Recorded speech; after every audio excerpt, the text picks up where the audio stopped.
Bonjour chers amis, parlons des problèmes de la Honda Civic. La Honda Civic ne séduit pas par son apparence, et son arme principale est la fiabilité maximale que chaque Honda a emportée avec vous. Les versions les plus courantes de cette Civic sont celles à 3 et 5 portes. Il existe des coupés et des berlines, mais on les rencontre moins fréquemment sur la route. L'intérieur offre suffisamment d'espace pour 5 adultes et la qualité des matériaux intégrés garantit la longévité. Nous faisons référence au plastique, qui est de qualité inférieure par rapport aux autres concurrents. La taille du coffre est au niveau de la classe. Les gens ne se tournent généralement pas vers la Honda Civic, mais quelque part dans le subconscient, ils enregistrent qu'une voiture est passée devant eux qui servira son propriétaire pendant longtemps, bien sûr, à condition qu'elle soit régulièrement entretenue. Les variantes, comme c'est le cas chez les Japonais, sont majoritairement à essence. Le plus petit des 1,4 L a beaucoup de mal à supporter le poids de la Civic, et quand on titube, il devient un peu bruyant.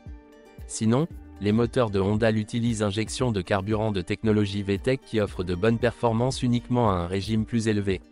Un moteur essence de 1,5 litres est un bon choix, et un moteur 1,6 encore meilleur est de 123 avec 8 chevaux. C'est juste suffisant pour circuler en ville et encore une fois, si vous voulez chasser, cela fera bien de faire monter votre adrénaline. La consommation moyenne est d'un peu moins de 158 litres d'essence sans plomb. Il existe également des moteurs plus puissants, du même volume, de 1,8 cheval-vapeur et 167 avec 100 chevaux. Encore une fois, toutes ces voitures à essence doivent être maintenues à haut régime si vous voulez une conduite sportive.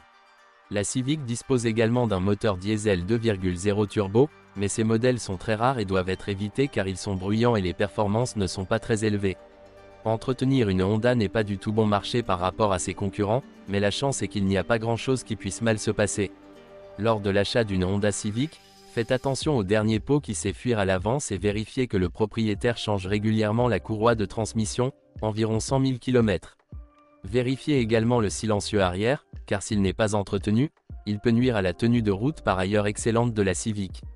Enfin, faites tourner le moteur, qui est par ailleurs conçu pour fonctionner à un régime plus élevé, afin de pouvoir le lubrifier si l'ancien propriétaire appuyait constamment doucement sur la pédale d'accélérateur.